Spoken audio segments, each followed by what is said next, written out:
Jemaat yang terkasih, di Minggu Paskah kelima ini kita mengimani bahwa Tuhan mengundang setiap kita untuk bersekutu bersama dalam ibadah keluarga GKI Muntilan. Mari kita arahkan hati dan hidup kita untuk berjumpa dan menyembah Allah Sang Khalik, mendengarkan dan merenungkan sabda Kristus Sang Firman, bersekutu dan diperbaharui oleh kuasa Roh Kudus Sang Penolong. Seperti yang tertulis dalam Mazmur 31, "Padamu ya Tuhan, aku berlindung, sebab Engkau bukit batuku dan pertahananku. Dan oleh namamu Engkau akan menuntun dan membimbing aku." Seruan pemazmur juga menjadi keyakinan iman kita untuk memasuki hadirat Tuhan, Raja yang Maha Kudus. Mari dengan bangkit berdiri, kita tinggikan dan muliakan Dia melalui kidung sembah kita dari kidung Jemaat 17, Tuhan Allah hadir.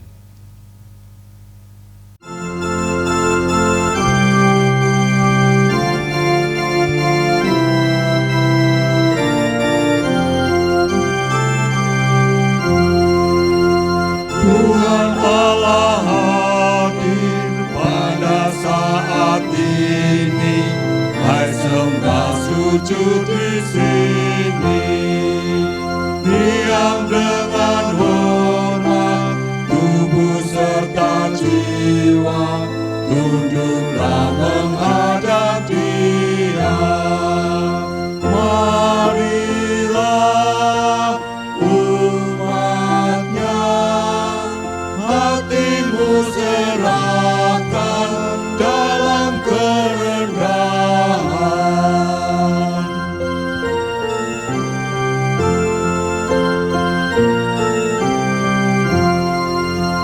Raja yang mulia, biarlah hamba-Mu mengadukanmu selalu. Hingga aku ini sungguh beribadah sama seperti malaikat, dan benar mendengar firman-Mu ya Tuhan, agar ku lakukan.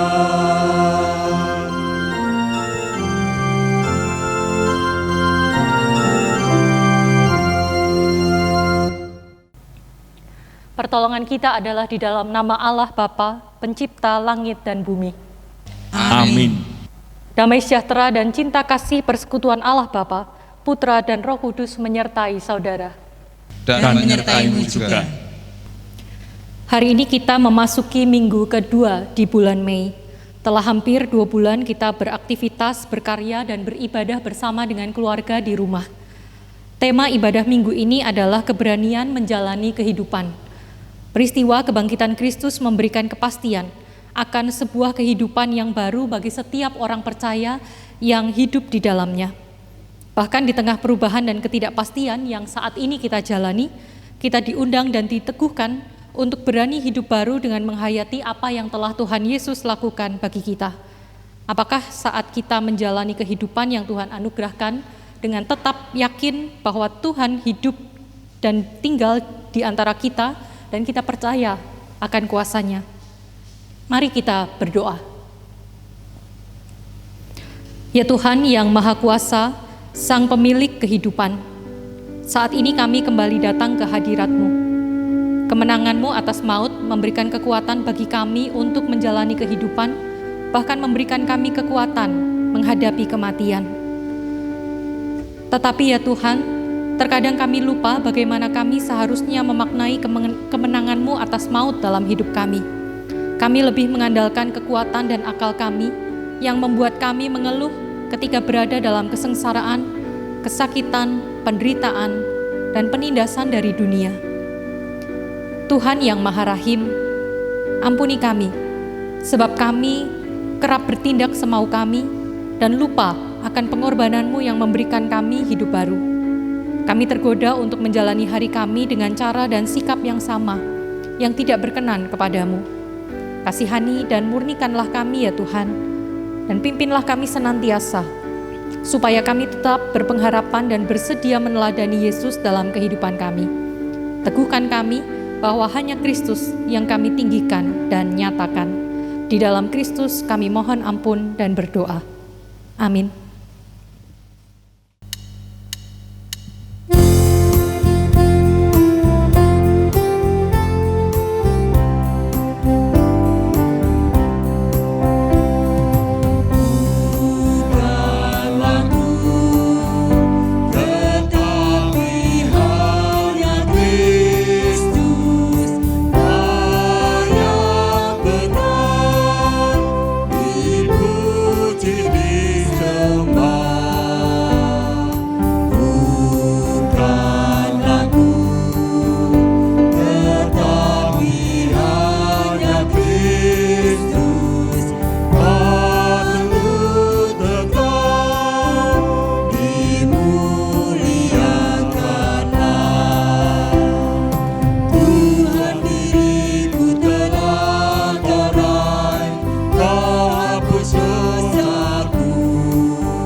Mari kita membacakan Mazmur pasal 31 ayat 2 sampai 6 dan ayat 16 sampai 17.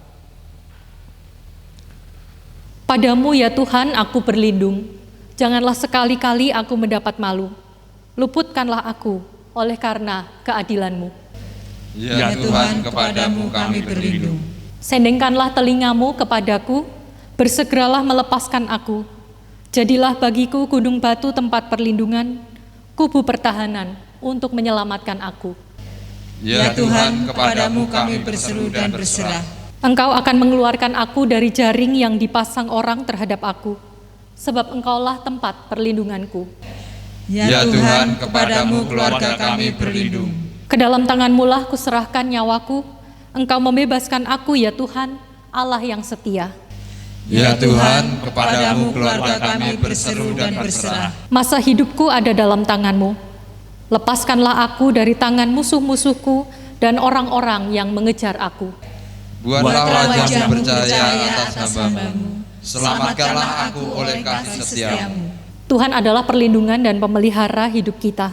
Kasih dan kuasa-Nya telah diwujudkan melalui penciptaan alam semesta, penebusan di kayu salib, dan penyertaan setiap hari. Tuhan mengangkat dan merengkuh kita dari lembah yang kelam, supaya kita kembali kepadanya dan menjadi anak-anak-Nya, menjadi saksinya dalam masyarakat kita, menjadi alat kemuliaan-Nya bagi bangsa tercinta yang sedang dilanda bencana.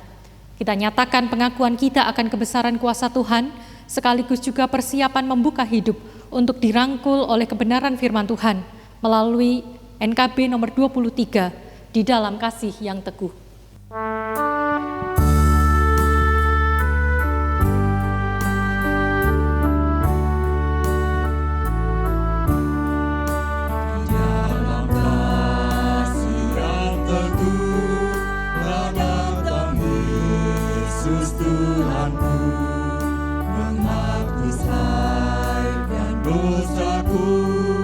Dia Dia mengangkatku dari lembahku direnggut dengan tangannya yang lembut, gelap lenyap terbitlah terang, oh syukurku diangkatnya.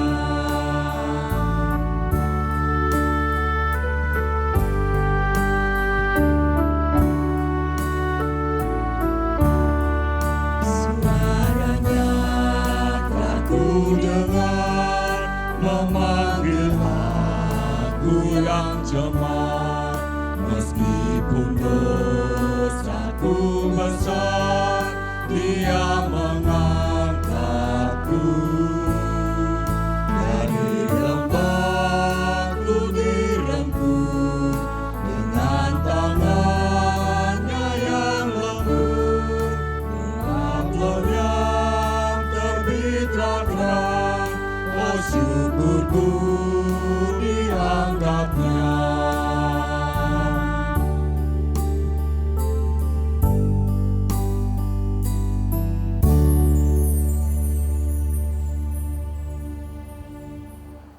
Jemaat, mari kita bersatu di dalam doa. Tuhan, saat ini kami bersyukur untuk setiap hal yang Engkau kerjakan di dalam hidup ini. Kami bersyukur untuk setiap penyertaan-Mu bagi keluarga, bagi kota, bagi bangsa, dan bagi gereja kami. Melalui firman-Mu saat ini, mampukan kami sebagai keluarga, bahkan gereja, untuk semakin memiliki keberanian menjalani hidup dan mengikuti gaya hidup Yesus di dunia ini, sehingga hidup kami terus diperbarui oleh kebenaran dan kehendak Allah. Di dalam Yesus Kristus, Anak-Mu yang tunggal, kami berdoa dan mengarahkan hati kami. Amin. Jemaat, kita akan menyimak Injil menurut Yohanes. Yohanes pasalnya yang ke-14, ayat 1 sampai dengan ayat yang ke-14. Yohanes 14, ayat 1 sampai dengan ayat yang ke-14. Rumah Bapa. Janganlah gelisah hatimu, percayalah kepada Allah, percayalah juga kepadaku. Di rumah Bapa-Ku banyak tempat tinggal. Jika tidak demikian, tentu aku mengatakannya kepadamu.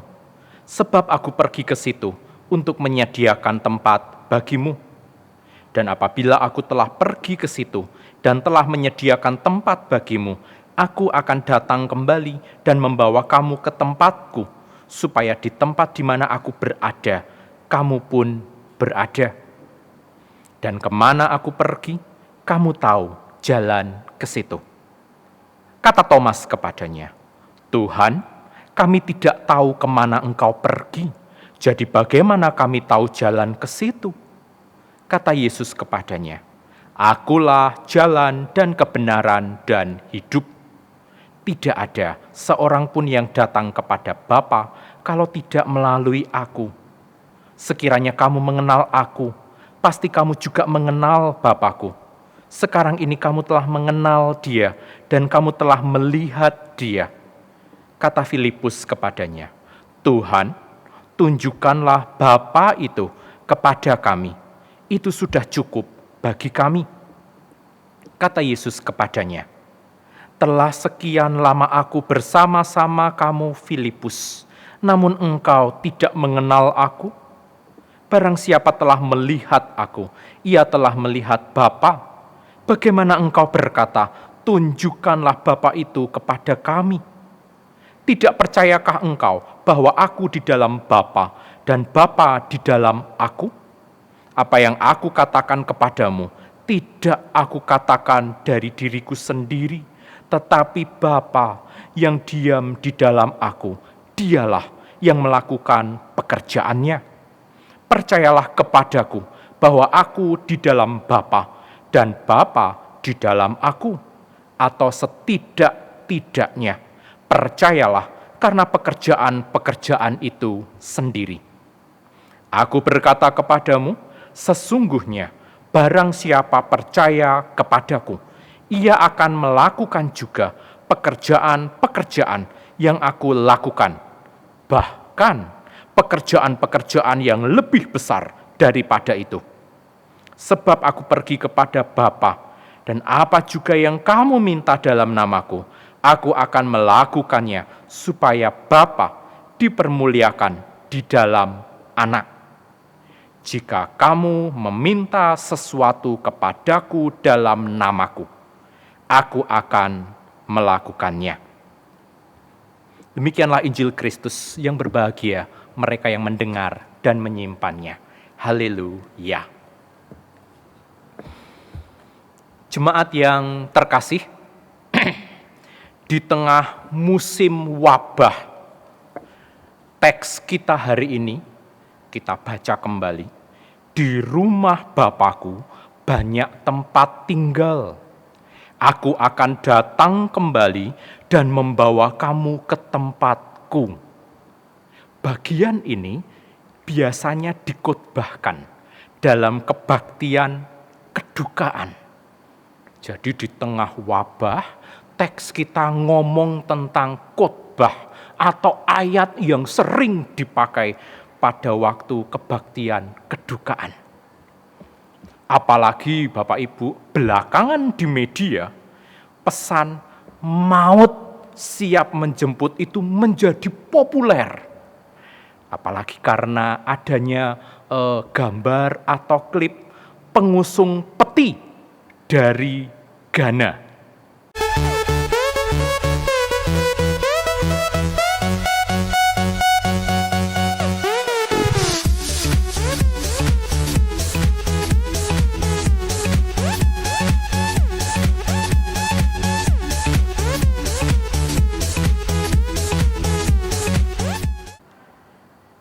Nah, apakah teks mengarahkan kita untuk bersiap untuk berduka? Nah, kita perlu cermati, jemaat yang terkasih, bahwa teks itu selalu memiliki konteks. Teks memiliki konteks. Apa konteks waktu itu? Yesus memang menyampaikan pengajaran menjelang kepergiannya. Oh, benar. Yesus berjanji Dia akan kembali untuk menjemput. Nah, bagian ini sebenarnya bisa dimaknai dengan beberapa pemahaman. Yang pertama bisa dimaknai Yesus akan datang kembali untuk menjemput, itu adalah saat Dia bangkit dan menemui murid-muridnya. Itu bisa. Bisa juga dimaknai kedatangan Yesus yang kedua kelak. Bisa juga dimaknai bahwa Yesus akan hadir dalam hidup di dalam Roh Kudus. Dan memang bisa juga dimaknai Yesus menjemput seseorang. Itu yang kita maknai dalam ibadah kedukaan. Tetapi marilah kita mencoba melihat pasal sebelumnya, pasal 13. Karena di sana itu yang menjadi pembuka dari pidato Yesus dari Yohanes 13 sampai 17. Di Yohanes 13 kalau kita ingat kembali Bapak Ibu, Yesus itu mengagetkan para murid ketika Dia membasuh kaki para murid-muridnya. Dan setelah itu Yesus memberitahu pengkhianatan yang akan terjadi dari dalam. Kemudian setelah itu Yesus pamit. Dan kemudian Yesus menyebutkan penyangkalan Petrus. Kita bisa bayangkan betapa murid-murid tidak gelisah mendengarkan apa yang Yesus katakan. Bahkan Yesus sendiri dalam dua bagian, di Yohanes 12 ayat 37 dan Yohanes 13 ayat 21, Yesus sendiri mengatakan Dia gelisah. Kata yang ditulis adalah terharu. Itu artinya Yesus juga gelisah. Nah, dalam situasi seperti inilah, dalam krisis inilah, Yesus kemudian memberi pernyataan. Banyak tempat tinggal di rumah Bapa, kemudian minta apapun aku akan melakukannya. Nah, mari kita coba lihat dua bagian ini. Yang pertama, kita perlu melihat respon dua murid atas pernyataan Yesus. Satu, Thomas. Thomas menanyakan kepada Yesus. Dia menanyakan lokasi dan cara menuju rumah Bapa. Thomas rupanya memaknai rumah Bapa sebagai tempat yang konkret, gedung, jadi ada alamat, ada jalan. Itu sebabnya Thomas mengatakan, kalau kami tidak paham, kami tidak bisa menuju ke sana. Itu Thomas. Yang kedua, Filipus. Filipus memohon untuk melihat Bapa. Sebagai orang Yahudi, Filipus tahu bahwa melihat Allah itu adalah hal yang mustahil. Kita tahu nabi terbesar Israel, yaitu Musa. Musa pun hanya bisa melihat belakang dari Tuhan.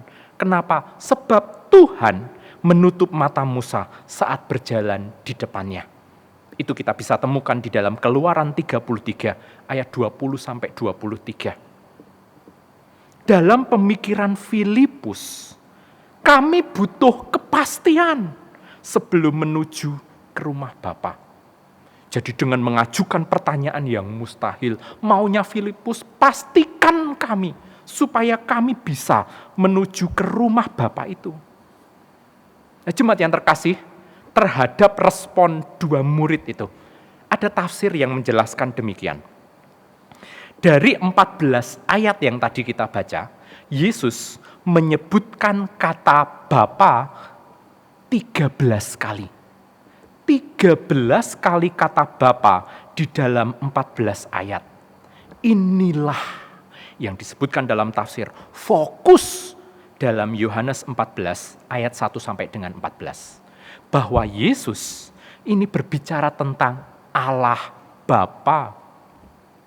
Jika orang-orang Yahudi, mereka mengenal Allah sebagai Yahweh, Allah yang maha suci, Allah yang maha kudus, Allah yang bisa dijumpai atau didekati oleh orang-orang yang kudus dan saleh, yang tidak berdosa, Allah yang berjarak dengan umatnya.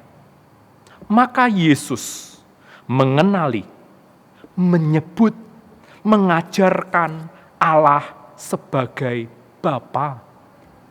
Allah adalah Bapa yang membuka dirinya bagi semua orang, banyak tempat di tempatnya Bapa. Allah adalah Bapa yang menanti anak-anaknya berjalan mendekati Dia. Dia nantikan dengan setia, Dia nantikan dengan penuh kerinduan anak-anaknya kembali. Allah adalah Bapa yang rindu umatnya berelasi, yang rindu umatnya hidup mengandalkan Dia.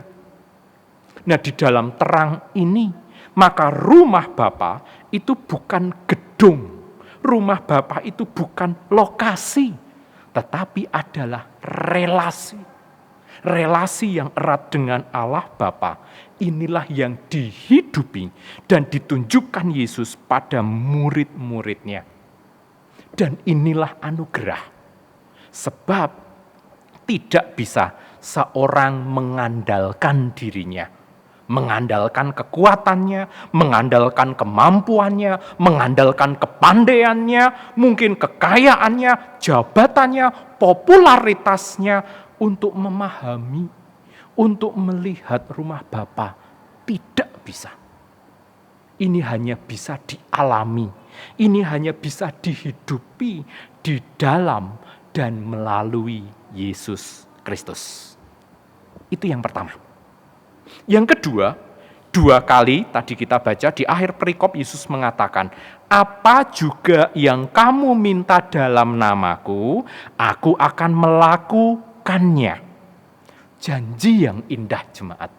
Namun, kita tidak boleh mengabaikan landasan di ayat 12. Di ayat 12 disampaikan, barang siapa percaya pada Yesus, ia melakukan pekerjaan-pekerjaan yang Yesus Kristus kerjakan. Seperti Kristus juga taat dan berkomitmen melakukan pekerjaan Allah Bapa. Apa itu pekerjaan-pekerjaan Kristus yang melakukan pekerjaan Allah Bapa? Menghasilkan yang baik, mendidik, mengajar, menyediakan, menyelamatkan, memelihara, dan banyak lagi lainnya.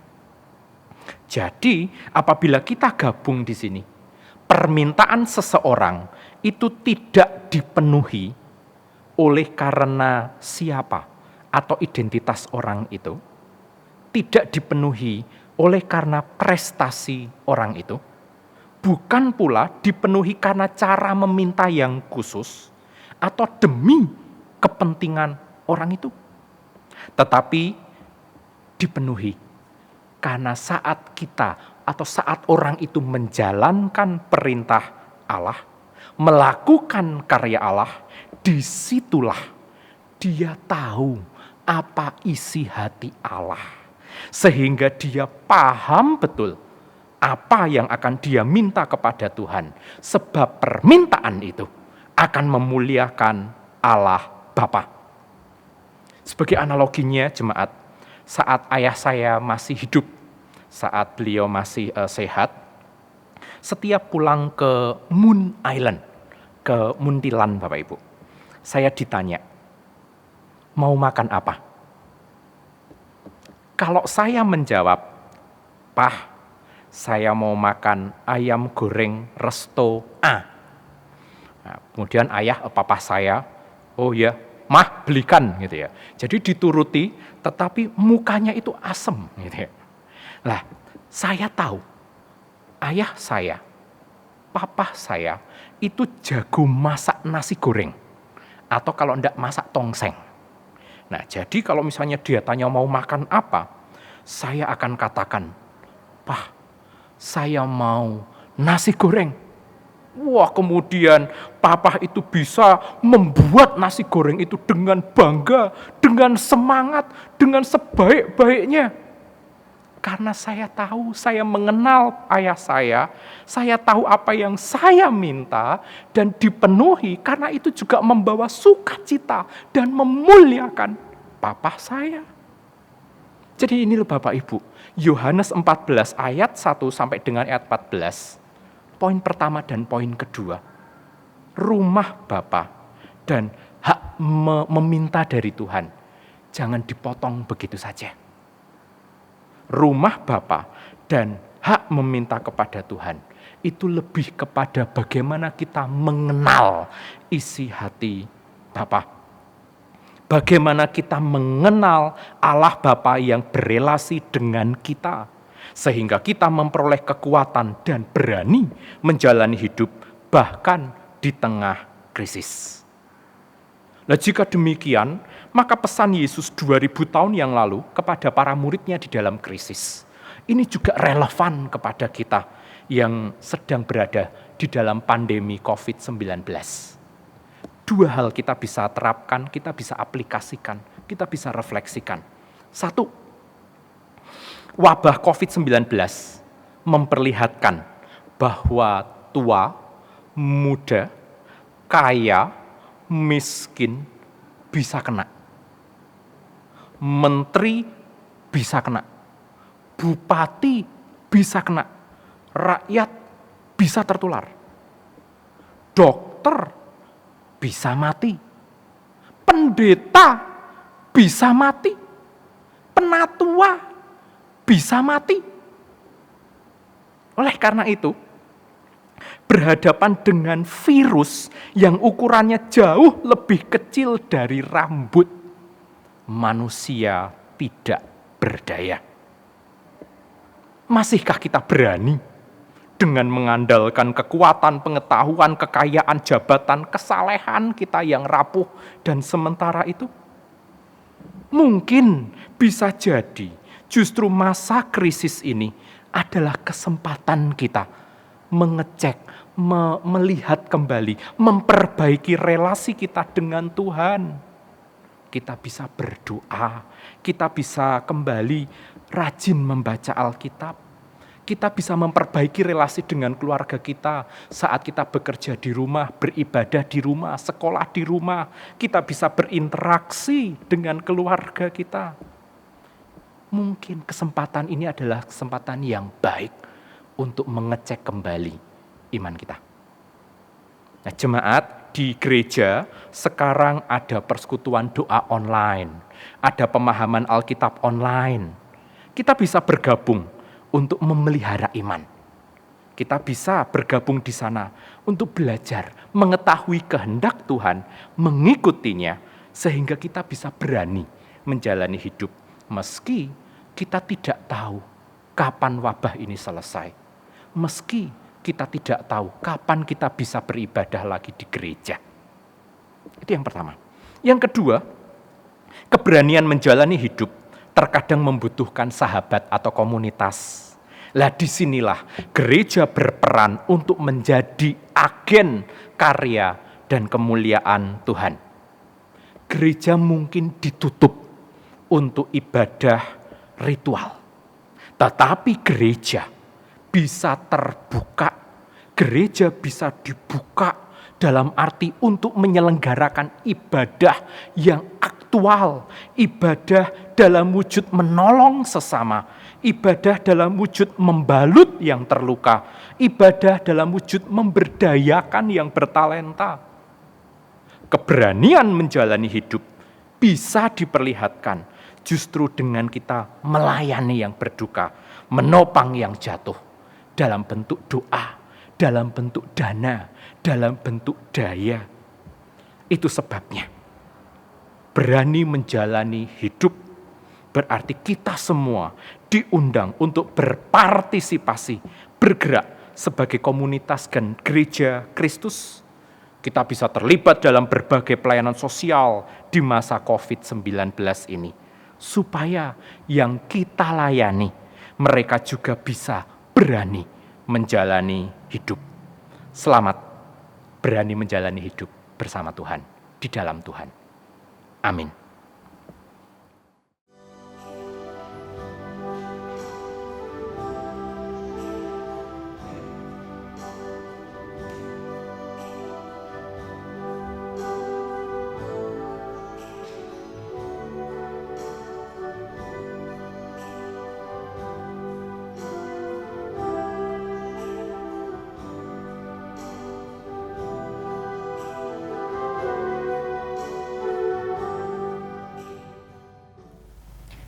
Mari kita menaikkan doa syafaat.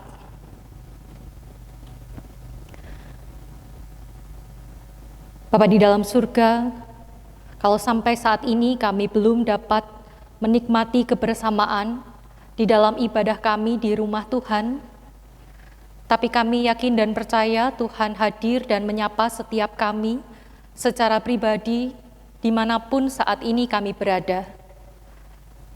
Dan sekarang di tempat kami masing-masing, kami hendak menyatukan hati, menaikkan doa syafaat kami, karena kami membutuhkan Tuhan di dalam kami menjalani kehidupan ini. Dan kami yakin bahwa selalu ada campur tangan Tuhan untuk pergumulan yang kami hadapi. Secara khusus saat ini kami berdoa untuk saudara-saudara seiman kami, anggota keluarga kami yang membutuhkan kekuatan dari Tuhan, baik itu karena sakit yang mereka alami maupun karena kelemahan tubuh yang lain. Secara khusus kami mau mengingat untuk Bapak Sungkowo yang kondisi fisiknya sempat menurun beberapa waktu yang lalu. Juga untuk saudara-saudara kami yang lain di dalam pergumulan tentang sakit yang dialami masing-masing. Biarlah Tuhan yang hadir di dalam kehidupan mereka menjadi sumber kekuatan, sehingga dengan pertolongan Tuhan, mereka boleh merasakan tubuh yang sehat, mereka boleh dipulihkan dari setiap sakit penyakit yang saat ini ada. Dan biarlah setiap upaya yang mereka lakukan untuk mencari kesembuhan, Tuhan yang memberkati, sehingga semuanya itu mendatangkan kebaikan bagi tubuhnya. Kami berdoa juga untuk setiap anggota keluarga yang mendampingi mereka yang sakit, biarlah melalui anggota keluarga, mereka juga boleh mendapatkan kekuatan dan semangat untuk mencari kesembuhan. Bapa di surga, kami berdoa untuk saudara-saudara seiman kami yang dalam usia lanjut, mereka yang harus juga terbaring penuh keterbatasan karena sakit yang sudah dialami. Kami teringat untuk Ibu Esther Martinah, Ibu Mami, Bapak Teddy, Ibu Rani Widiati, serta saudara-saudara kami yang lain, biarlah di tengah segala pandemi yang ada, Tuhan juga senantiasa beri kekuatan kesehatan. Bapa di surga, kami berdoa untuk persekutuan kami bersama sebagai keluarga besar, Jemaat GKI Muntilan, yang saat ini kami harus terkendala untuk melakukan setiap kegiatan gerejawi. Tuhan, Engkau yang memelihara kehidupan persekutuan di antara kami, sehingga meskipun kami tidak dapat berjumpa muka dengan muka, tetapi biarlah kasih persaudaraan boleh terus terpelihara, sehingga kelak ketika tiba waktunya bagi kami untuk bisa kembali berkumpul di dalam peribadahan dan kegiatan gerejawi lainnya, kami boleh tetap merasakan kehadiran saudara-saudara seiman kami dengan penuh sukacita. Secara khusus kami juga berdoa untuk Sekolah Bentara Wacana, yang di tengah masa pandemi ini ada banyak hal yang harus terkendala, baik itu kegiatan belajar mengajar maupun untuk penerimaan peserta didik baru. Kiranya Tuhan yang hadir dan memimpin kehidupan di Bentara Wacana, sehingga di tengah segala keterbatasan, anak-anak tetap boleh belajar ilmu pengetahuan yang baik, dan setiap guru boleh menjadi alat Tuhan untuk menyampaikan ilmu bagi anak-anak. Kami berdoa ya Bapa untuk negara kami secara keseluruhan dan seluruh dunia yang sama-sama menghadapi pergumulan pandemi COVID-19, kiranya Tuhan yang hadir menguatkan mereka yang melayani sebagai tim medis, Tuhan yang menguatkan para korban untuk tetap bersemangat dan berjuang untuk sembuh, sehingga pada waktu yang Tuhan izinkan, negara-negara boleh berlalu dari segala pandemi yang dihadapi saat ini. Inilah doa syafaat kami Tuhan, kami panjatkan di dalam nama Tuhan kami, Yesus Kristus. Amin. Saya undang Bapak Ibu bangkit berdiri untuk kita bersama-sama mengucapkan pengakuan iman rasuli kita. Hendaknya masing-masing kita mengatakan demikian. Aku percaya kepada Allah, Bapa yang Maha Kuasa, Khalik langit dan bumi, dan kepada Yesus Kristus, anaknya yang tunggal Tuhan kita, yang dikandung daripada Roh Kudus, lahir dari anak darah Maria, yang menderita sengsara di bawah pemerintahan Pontius Pilatus, disalibkan, mati dan dikuburkan, turun ke dalam kerajaan maut, pada hari yang ketiga bangkit pula dari antara orang mati, naik ke surga, duduk di sebelah kanan Allah, Bapa yang Maha Kuasa, dan dari sana ia akan datang untuk menghakimi orang yang hidup dan yang mati. Aku percaya kepada Roh Kudus, gereja yang kudus dan am, persekutuan orang kudus, pengampunan dosa, kebangkitan orang mati, dan hidup yang kekal. Amin. Silakan duduk Bapak Ibu. Jemaat terkasih, kita memasuki pelayanan persembahan. Marilah kita mengungkapkan rasa syukur atas pemeliharaan dan perlindungan Tuhan bagi hidup kita sampai saat ini. Melalui persembahan yang akan kita kumpulkan, dan ini akan didasarkan oleh firman Tuhan dalam Ibrani 13 ayat 15. Sebab itu marilah kita oleh Dia senantiasa mempersembahkan korban syukur kepada Allah, yaitu ucapan bibir yang memuliakan nama-Nya. Dengan sukacita dan penuh syukur, kita haturkan persembahan kita, serta naikkan pujian dari PKJ 148. Terima kasih ya Tuhanku.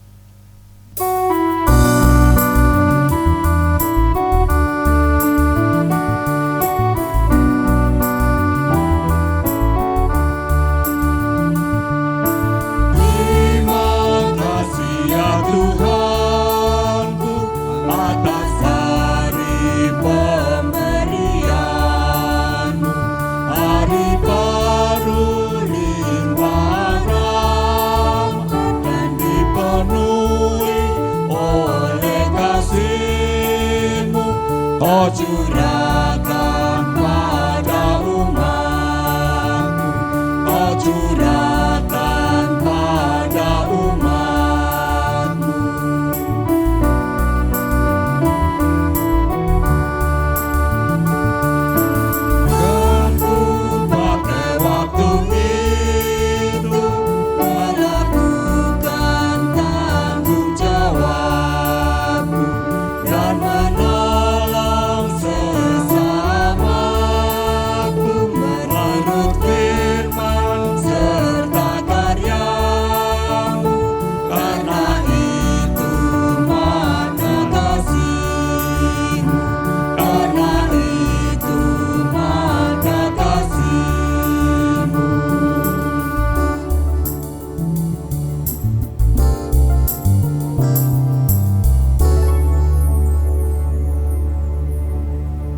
Jemaat yang terkasih dalam Tuhan, marilah kita membawa persembahan di dalam doa. Mari kita berdoa. Bapa yang boleh kami panggil di dalam nama Tuhan kami Yesus Kristus, saat ini kami datang kembali ke hadapan-Mu Tuhan, untuk kami mengucap syukur untuk semua kehidupan yang telah Tuhan pelihara di dalam kehidupan kami sehari-hari ini Tuhan. Meskipun kami terpisah dan tidak bisa saling bertatap muka, tapi kami boleh melihat bagaimana Tuhan memelihara kehidupan kami.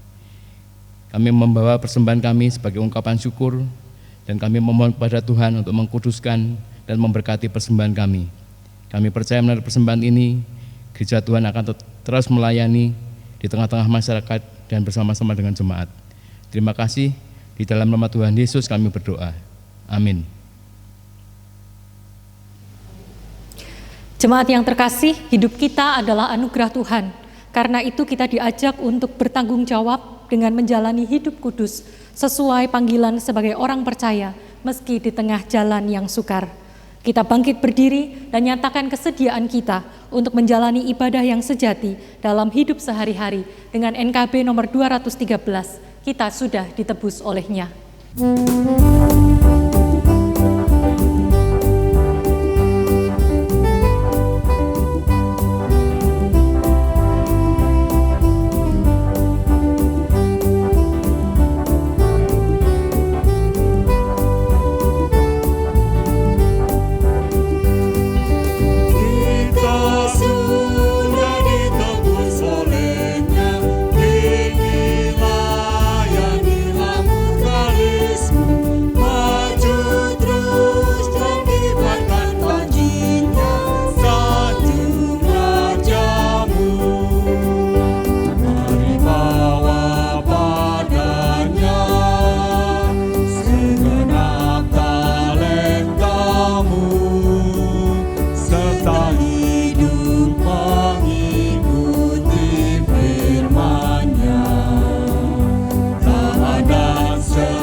Saudara, arahkanlah hatimu kepada Tuhan. Kami mengarahkan hati kami kepada Tuhan. Jadilah saksi Kristus. Syukur kepada Allah. Terpujilah Tuhan. Kini dan selamanya. Kini terimalah berkat Tuhan. Kasih Allah Bapa Sang Pencipta, kuasa penebusan Kristus dan karya pemeliharaan Roh Kudus terus membarui engkau dan keluargamu dan menguatkan engkau dalam menjalani pesiarahan hidup hari demi hari sampai bertemu kembali dengan Allah muka dengan muka. Amin.